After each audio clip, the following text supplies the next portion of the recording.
Going into practice today, knowing that you'll be facing Davis Mills, how does that affect strategy going into Thursday? Yeah, we've gone back. We've watched, obviously Coach Kelly, their offensive coordinator, was there last year, so we've watched film going back last year, the year before, just to see the scheme. Obviously, Tyrod, was playing really well, so we watched that. I thought when Davis went in, it was pretty much the same thing. They got under center a little bit more. So I think we're just trying to work versus all the different concepts we've seen. Went back to all the preseason games, have a good chance to see Davis play there. Obviously we prepared for him in the draft, so we have a good book on him in terms of all the good things that he does really well.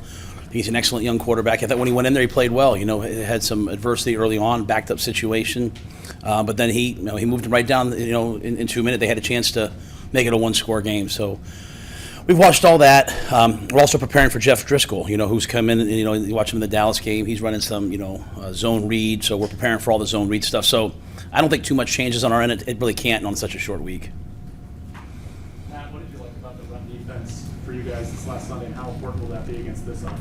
Well, it's going to be really important. They've got great backs. They've got a really good offensive line.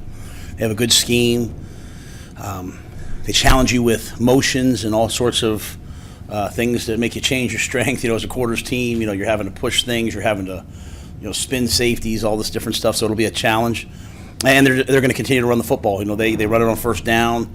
They run it on second down to be in third manageable. They love to stay ahead of the chains. They like to try to win the physical battle. Complement that with, they have a really nice RPO game and a lot of nakeds, really complex nakeds off of the run game. So they're really well put together. To me, run defense for us is about everyone doing their job, being in their gap. Guys not trying to really anyone to try to do something special. Do your job, play really hard, and let's go tackle. And they have, as I said, they have really good backs, so it'll be a challenge to tackle as well. Matt, you said you guys scouted Davis before the draft. Do you remember kind of what the assessment was? Yeah, I remember going all the way back to the fall as he started to become a guy. I remember, Marty, talking about him, looking at him, and then obviously when Scott came in, those guys did the full workup on him. But, excellent quarterback, really smart, has a big arm, moves well. Had a huge game. I think it was against against Cal or Washington. I can't remember who it was. And so you see all those things on tape, right? For him to be able to go in there and manage their protections and get in the right runs, you can see how intelligent he is. And again, he has a big arm and he's extremely accurate. Coach, with the defensive success you've had so far, what is it about Coach Snow, his style, and the way he prepares that has contributed to that success?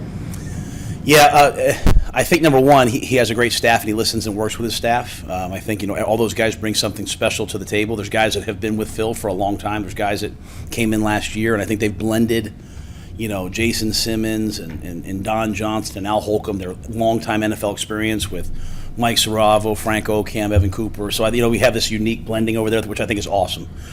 But Phil is just a worker. I mean, I think that at the end of the day, Phil Snow, I was his graduate assistant. I always laugh. He used to yell for me to he said, "Is that coffee pot broken?" I had to go check and make sure he had a cup of coffee.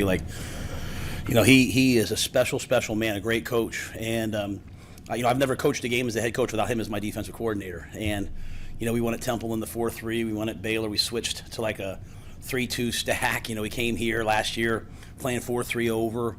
Switched, played a little bit of hybrid 3-3. Now we're at a point where we're playing, we're playing under, we're playing bear, we're playing over. We still have all the 3-3 stuff that we haven't really used yet, but we have in. So I think Phil just does an amazing job of taking stock of what he has personnel-wise, what they do well, and he's just going to relentlessly work. He doesn't get too high, doesn't get too low.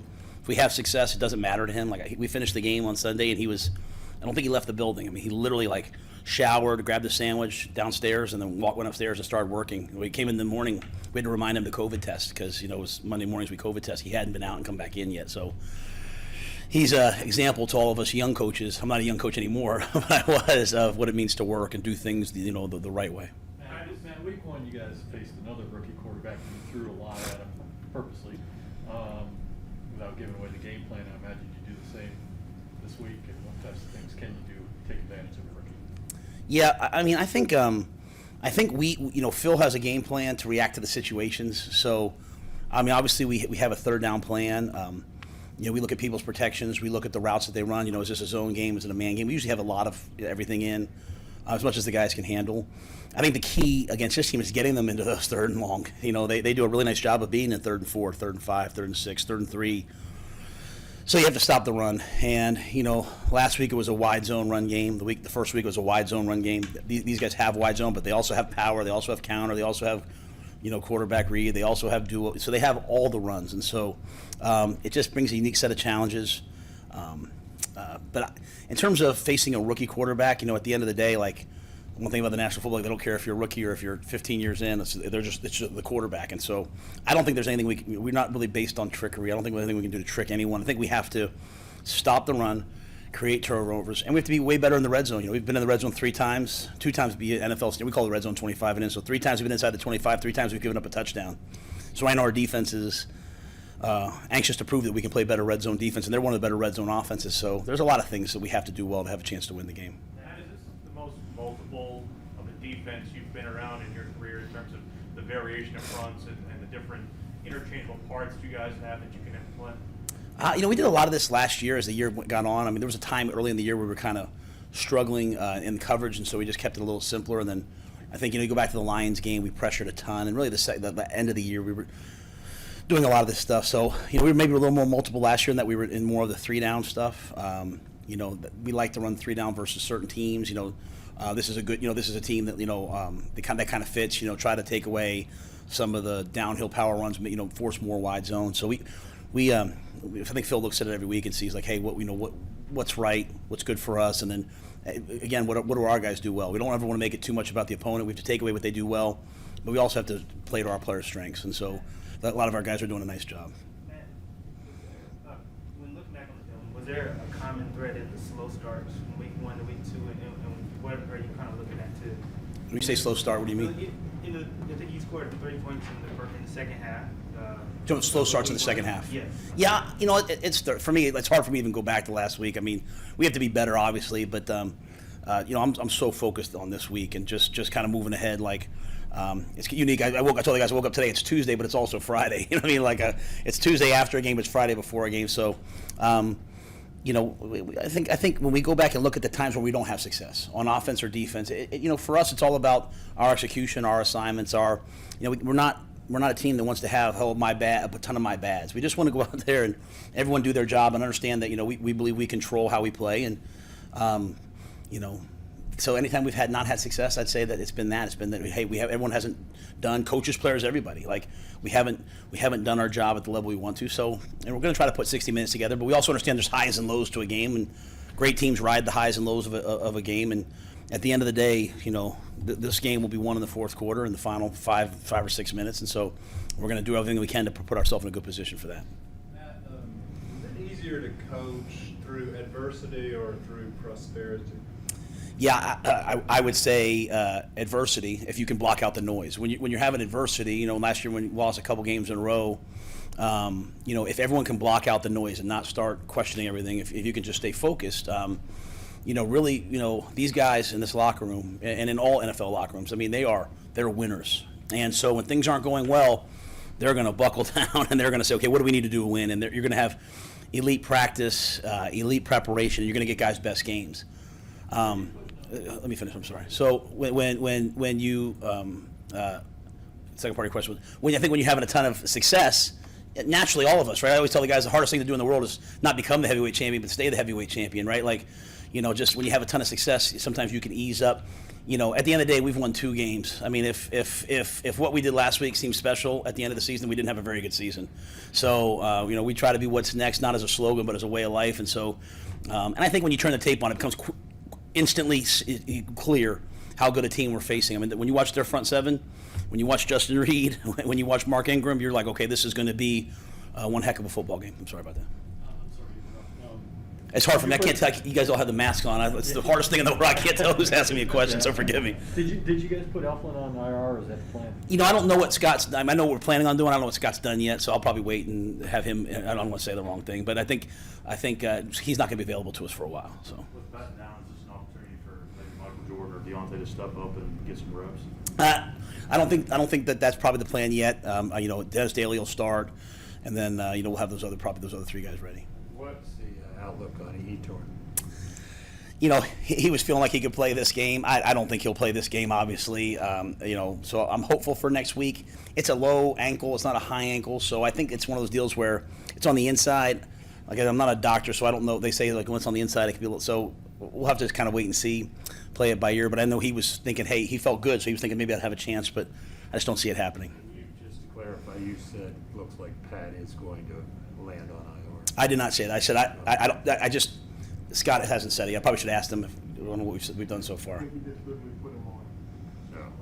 I thought we had, and then he said Pat was limited today, which we don't say our guys, so that's why I just don't want to say the wrong thing. So, but yeah, I mean that's kind of the plan moving forward. So. What's your level of concern with Morgan? Do you think he'll be able to go?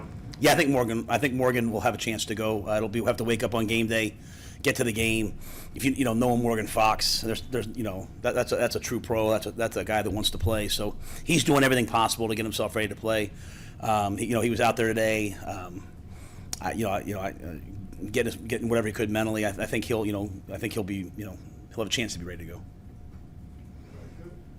Now, I wanted to ask about facing Joey so quickly after he'd been in this building and obviously landed on his feet fairly quickly. Yeah, I mean, I love Joey Sly. I think when he left, I think I would put it on record. I've been around. Hardest part of this job is having people come and go and all that. That's been the part that's been hardest for me. There's not a classier person and going through that process with, and I think even at the time, except to you guys, I think sometimes you just need I need to go do something else, and seeing the success he's had early. Obviously, I don't want him to hit the game winner on us, but I can't say enough about who he is, and so I wish him nothing but success moving forward. He's a really good kicker and an even better person. Matt, on a lighter note, what is your take on this whole golf cart bet with Hassan and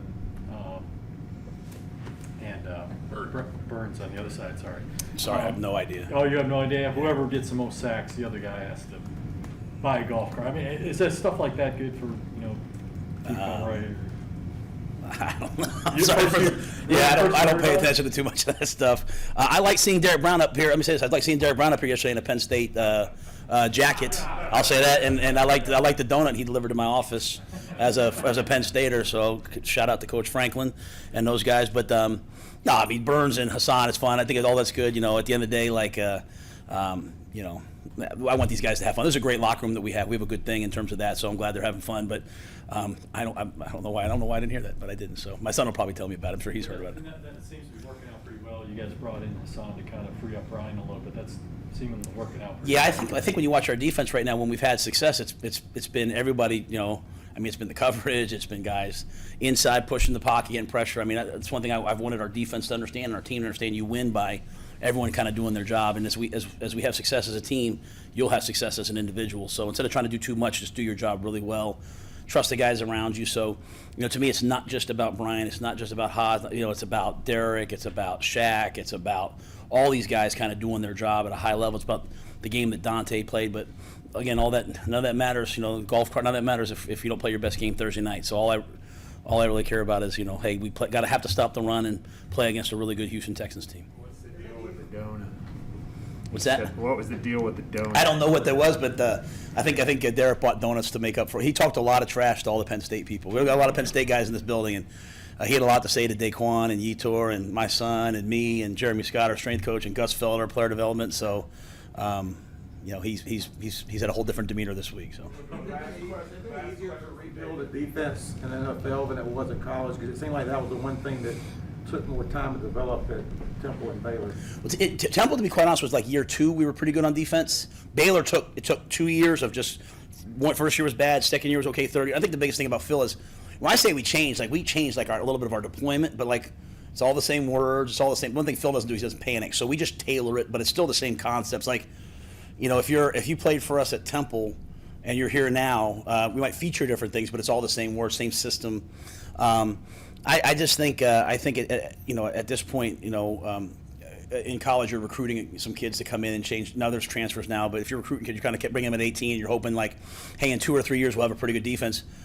We were able to go out and draft well on defense, and I think we were able to go out and get free agents. But also, some of the guys that are here with us in year 2, I think they're playing their best football. Shaq's playing his best football, so JB's playing his best football. Dante's playing his best football. So it's also about the commitment our defensive players have taken. Our defensive players take it really seriously, and so Phil's done a great job. Coach has done a great job, but really, players win games, and our players are preparing and playing well right now. Is Phil always that willing to adapt for what he's got? I mean, a lot of guys his age are going to be pretty stuck in their routine. Phil's the best football coach I've ever been around. I said that way back at UCLA in 2001. I think I said it last year. Said it now. For me personally, just day to day watching him, So I mean, I just think Phil's always done what's needed, and he takes. I'll say he takes unbelievable. I mean, they fight in there. Like, they sit in the same room. Like, they don't sit in their offices. They sit in the same room. And Jason, who played for him, and Sarab, who's been with him forever. They argue over things, but at the end of the day, they have one vision and they come out of it together. So it's a pretty good thing. Having seen AJ another day, do you think he'll be up Thursday? We practiced him today. 'Cause today was a practice. We didn't. Last year we walked through on this day. Today we practiced, and so we'll see how he feels, and then we'll see how those guys in defense really worked with him. So I'll see how they felt like he looked. So I'll have a better answer tomorrow probably. Hey, thanks everybody. Once again, advocate.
Facing a rookie quarterback,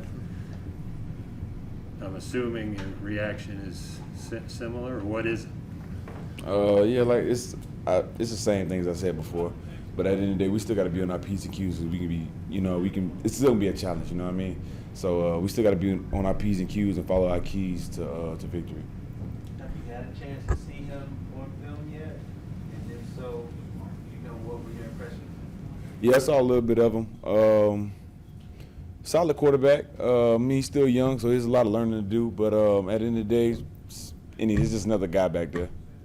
To me, somebody got to rush. Is there any difference about a short week challenge being this early in the season? Is it more difficult? Is it easier? How is it compared? It's a little difficult. I mean, because everything has to be condensed. You don't get the same amount of time to study the opponent and get your body back from the game. So it's a little difficult, but at the end of the day, it's something that you got to do, and it's a primetime game, so you got to be ready. Ryan, Hassan was saying, he was in here after the game, you guys constantly talk football. You're always talking about moves, how this move worked, this move didn't work, how you can use this move that he's working, same thing with him. Can you talk about that relationship that you kind of developed with him? Yeah, we kind of constantly just learn from each other. So, like, if I see he has success with this move on this specific guy, I'll ask him about it, and I'll try to move myself. Or if I try to move out on another guy, and I'll tell him, like, before he goes against that guy, like, this really didn't work because he's sitting heavy on his inside or whatever the case may be. But yeah, we always talk about each other. I mean, talk to each other about ball and moves, just really sharpening our IQ. So this bet that you have over the golf cart, I mean, what would be the best part about you won it? Would it be just having more sacks, or would it actually be driving around Wofford College waving to it? Both of them, honestly, having more sacks and driving around. I already told him how I want mine done. So black and purple and all spotted out. So he already know. He ain't say. Because it ain't gonna happen. I ain't gonna say that. Brian, how would you describe your introduction to Phil Snow's defense last year? Kind of what your thoughts on it were, how you adjusted to it. Fast forward to this year, how you guys are kind of flourishing under it. Honestly, I mean, introduced to it, I mean, it was a versatile defense. Like, I already knew that, but just being under it for a second year, I'm getting a better grasp of it. But it's just like feeling comfortable with anything. Like when you're first introduced to it, you may be a little shaky, not knowing exactly what to do. But after you've been under it a while and you're getting reps and you understand it more, it just becomes more comfortable. Brian, this is y'all's only primetime game. I guess the Buffalo game could get flexed. As an ascending player, as an ascending team, do you feel like you want to go out, take advantage of that spotlight that you mentioned? Yeah, definitely. But I feel that way about every game. I always feel like we got something to prove every game. Well, that's just me personally. I feel like I got something to prove every game, and I always want to win. The goal is always to win, whether it's 1 o'clock, 8, 20, 9 o'clock, 11, don't really matter. So that's the goal. Would you like to see next year's schedule, y'all get some more prime time? Yeah, that'd be cool. I mean, yeah, I ain't really tripping though. What is it that you still? Oh, go ahead, Sharon. When you look at their rushing attack, when they've got 4 guys, sort of like the 400 monster they're on, running the ball, what kind of a challenge does that pose to have those guys and they do so many different things? We have to be locked in. They're like you said, they have 4 running backs, so they can really switch those bodies, have a fresh running back every play basically. And we have to be locked into our keys. Like we can't get caught out of our gaps because they can really gash us. So, like I said, like the guys up front, we're really focusing on our hands, our technique, and really putting a lot of emphasis on stopping the run. Like that's one of our main emphasis on because they do have a threat with that. So that's how we look at it. I was just going to ask you, Brian, what is it you feel like you still need to prove? You've had a lot of success in the NFL already, but what are you still feeling like every week you have to prove? Oh, it's just personal goals. Like some things it's just me kind of nitpicking myself. Like on certain rushes, I feel like I could have won if I would have did this. It's just like, I don't know, I'm just hard on myself. So like anything if I don't dominate every rep, in my opinion, or if I don't grow on every game or every rep or whatever the case may be, I just got to critique myself. Brian, Matt Rhule was just in here and he said Phil Snow's the best coach he's ever been around. What are your thoughts on Phil Snow? What are my thoughts on Phil Snow? As a coach. I love him as a coach. Like I said, he brings a very versatile defense. He lets the guys play. Like he keeps it simple for us, and he really puts us in positions to make plays. So I love the system, and I love Coach Snow. Sacks get all the attention, but how much does it kind of make you guys proud as a defense to do what you guys did against the run in the first 2 weeks of this season? It means a lot. Yeah, it was the first 2 weeks, but it means a lot, and I like the attitude the defense has. Like as a whole, like we're all locked in and we're on one accord, like we're on one page. And as long as we play together, like there's no misunderstandings, or even if somebody screws up, we still stick together. As long as we do that, I feel like we can be great. Brian, Nick asked about the introduction to Phil's defense last year and how everybody kind of grew through that, now through 2 games. Are you guys as a group, with everybody that was here last year, not necessarily the additions, but are you guys as a group collectively saying, like an aha moment, like, oh my gosh, this is really, really good when we're firing like this?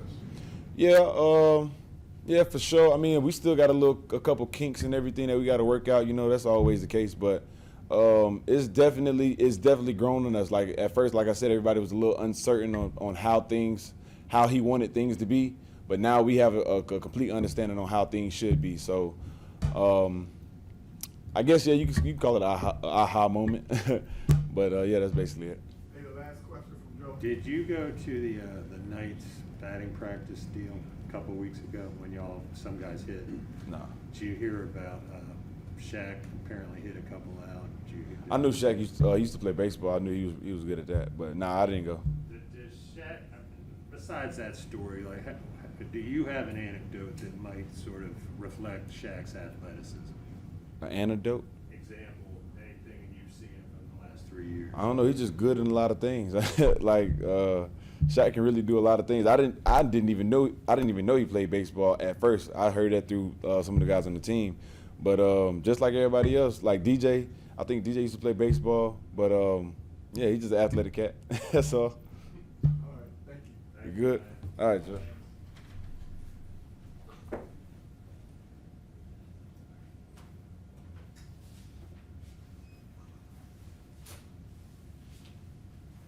right, guys, Sam coming in now.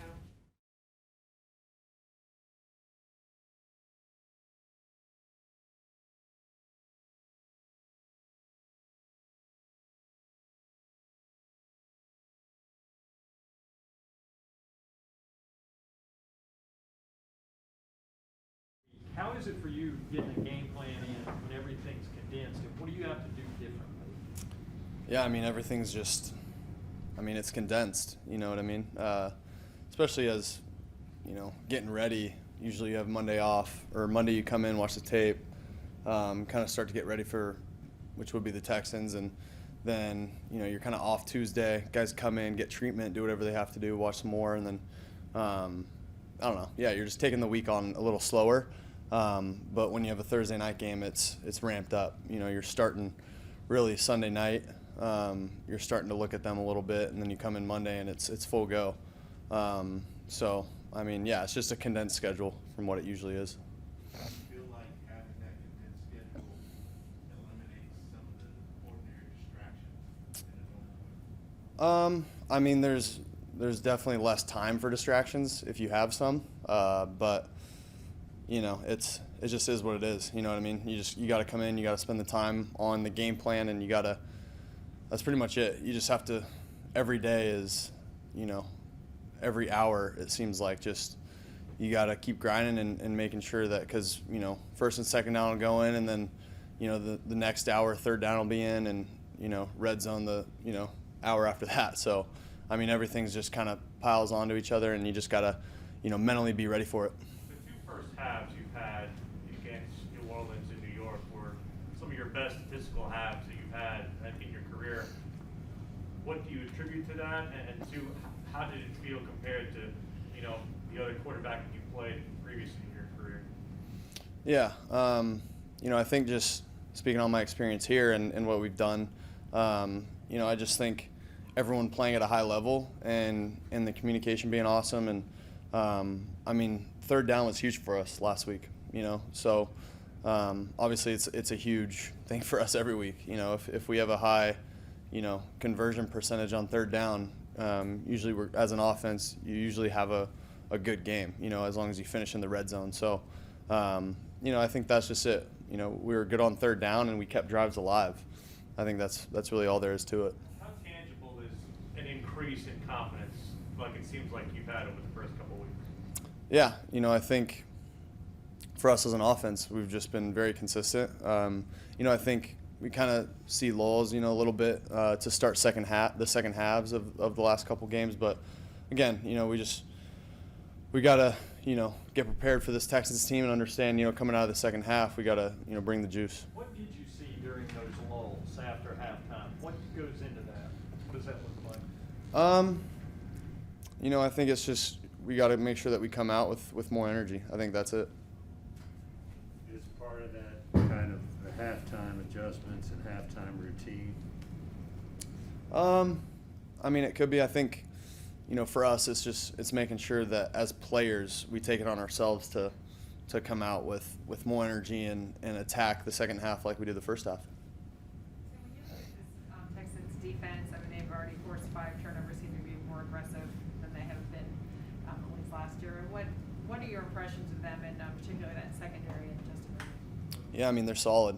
You know, they do what they do, and they do it really well. You know, they're very consistent in that, and they got good players all around. So, you know, especially in that secondary that are creating turnovers, and, you know, the front 4, really front 7, are doing a really good job rushing the passer. So again, we just got to communicate up front and be on our P's and Q's in terms of guys being in the right spot, on the routes. Sam, it seems like you and DJ Moore have found a nice connection early. What do you attribute that to? Yeah, I mean, DJ's a good player. I think that's most of it. But no, we've spent a lot of time with each other throughout, the off season and just getting ready for the season. And I think, that's a big part of it. When you gel off the field and obviously DJ's a good player, so all that combined, it just makes for, good connection. Do you have a preference, like 1 o'clock versus a primetime game? Just for personally getting ready and getting. No, I mean, I don't really think about it that much. It's just we got to go out there and play good football. That's all I'm really concerned about. Is it a long time, like that Thursday, just to sort of sit around the hotel? Yeah, that's one part of it. You're sitting around all day Thursday, but I don't mind. How do you kind of pass some of those hours? Yeah, I think for a Thursday night especially, you're preparing all the way up until the game. So, it might feel a little different than if we were playing on a Sunday night or Monday night. So, I think it's just, preparing as much as we can all the way up until the game. And then once the game hits, we'll be ready to go. You're a superstitious guy? You got any, wear certain things or do anything if you're on a winning streak, anything like that? No, I'm not super superstitious, but I do, believe that if we do something, the first couple weeks we win, I want to, do similar things the next week, but nothing too crazy. What did y'all do the first couple weeks here? I mean, just, where guys sit, in meetings and stuff like that. I mean, that stays pretty consistent for the most part, but just little things like that. Where's your seat? Front, usually if you're looking at the stage, it's front right. So, You haven't been. yeah. Sam, I know you connected with Robbie in that first game for that long touchdown. Where can where can y'all connect better? Where can y'all do a better job? I know when you had 3 catches this time for both games. Where can y'all do a better job of finding that connection? Yeah, I think I can be more accurate down the field. I think that's definitely part of it. So, we'll find each other though eventually. Sam, the time you spent with DJ in the offseason, who initiated those meetings and what did you learn about sort of the breadth of his team? Yeah, I mean, it's just, I think it might have been Christian, who was kind of the guy that put us all in a group chat and kind of led the way there in terms of, because I didn't have, everyone's numbers at first. So he put us all in a group chat and we were able to meet up, during OTAs, kind of get some extra work in that way. Was there an example of a moment that you spent with him during that time when you really started to grasp what he could do? Yeah, I think, you just kind of watch him on the field. And, sometimes it looks like he's jogging and, he's faster than most guys when he's out there jogging. So DJ's a special player, but, just to kind of get to know him off the field, you realize the special teammate that he is as well. Thanks, guys. Appreciate you guys.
it about his style and just the way he prepares his defense that has contributed to the early success? Just mostly just what he preach, mostly more than, scheme and what he calls. He just really just preach, high effort, high intensity, aggression, on every play. He just really he's big on controlling what we can control. And that's always, your effort, how hard you're going, you know what I'm saying, how aggressive you're playing, and if you run into the ball and stuff like that. So it's just mostly just the message he preaches, and I think it's just instilled in everybody, from practice, even dating back way from last year, just mostly just the message he comes into, football with. I'll ask this, if I could. A lot of people think, why do his words stick with you or resonate? Yeah. Most definitely. Coach Snow is just a high intensity guy. He's a football guy, and he just really want guys to just play hard and a lot of things he asks out of us is not really it doesn't take any talent. It doesn't take really any thought. It's just really just going out and just playing hard. And I think that's just, like I said, it's really just instilled in everybody. And most thing we want to do, you don't want to be on Coach Snow film not running to the ball or not being physical. So.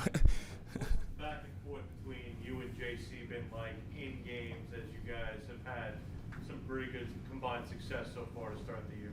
We're just feeding off each other, man. Just really the whole secondary. Just feeding off each other, making sure everybody is getting confidence from one another. Make sure everybody's just competing for one another. And I just think we collaborate on a lot just based off the fact that we both are competitive. We both want to win. And like I said, we just bounce ideas off each other. How you feeling, and you know what I'm saying. You should attack it like this, or you should do something like this. You just always just making sure we know what each other's feeling and know what each other's thinking out there. I'm always, just being the older guy, I just want to always make sure he's comfortable and make sure he just has the confidence, because when he's confident and locked in, there's nobody better than him, really. How comfortable is he compared to other young players you've seen?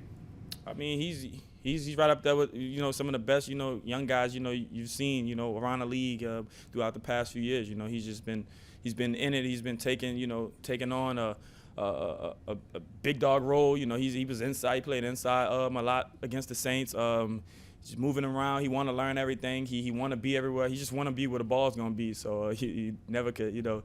Always good to get that out of a young guy. Dante, did it surprise you the other day when he didn't get his hands on the pick and he was doing push-ups out there on the field? Nah, that's the type of guy he is. He expects to make every play. So when he don't make it, you're gonna see him dropping down and do push-ups. Nobody asks him to do that. He just, he expects to make that play, and he should have made that play. But it was 4th down, so we glad he didn't make that play. Dante, facing a rookie quarterback second time in 3 weeks, is that a matchup that should absolutely work to your advantage? We just gonna go out there and work our stuff, man. We're gonna go out there and do what we do. We're gonna bring high intensity. We're gonna bring physicality, and we're gonna bring effort. It really doesn't matter, who we're playing. It's always about us, and that's what we're gonna always, make it. We're gonna make it about us, and if we do everything we're supposed to do. Everybody do their job. Everybody, in their gaps. We'll be successful on anybody. Is there an opportunity though to kind of throw more looks at a guy making his first career start? Maybe. We see how Coach Snow feels, but for the most part, we just, with a short week, we just was trying to make sure we're fine-tuning on what we do and getting our stuff down packed. Mistakes we made in the last 2 games, we trying to just clean those up, and because we expect guys to try to tackle stuff that didn't quite go as well. But we're gonna work our stuff. We're gonna come in there. We're gonna play what we play and play hard. Not a lot of tape on him. What have you taken away from the film study you have done? He has a strong arm. He can make every throw. He's confident. He's not a guy who's who shies away from a big moment. Because he got in the game against the Cleveland, and he wasn't scared. So that's something to keep in mind. He'll throw the ball. He'll take shots, and he'll stand in there and fight. Everybody thinks pass coverage first, but how much do you enjoy stopping the run and tackling? You stop the run. You can get attempts at interceptions and pass breakups and stuff like that. So I'm all about stopping the run. I'm all about getting up in there, making tackles.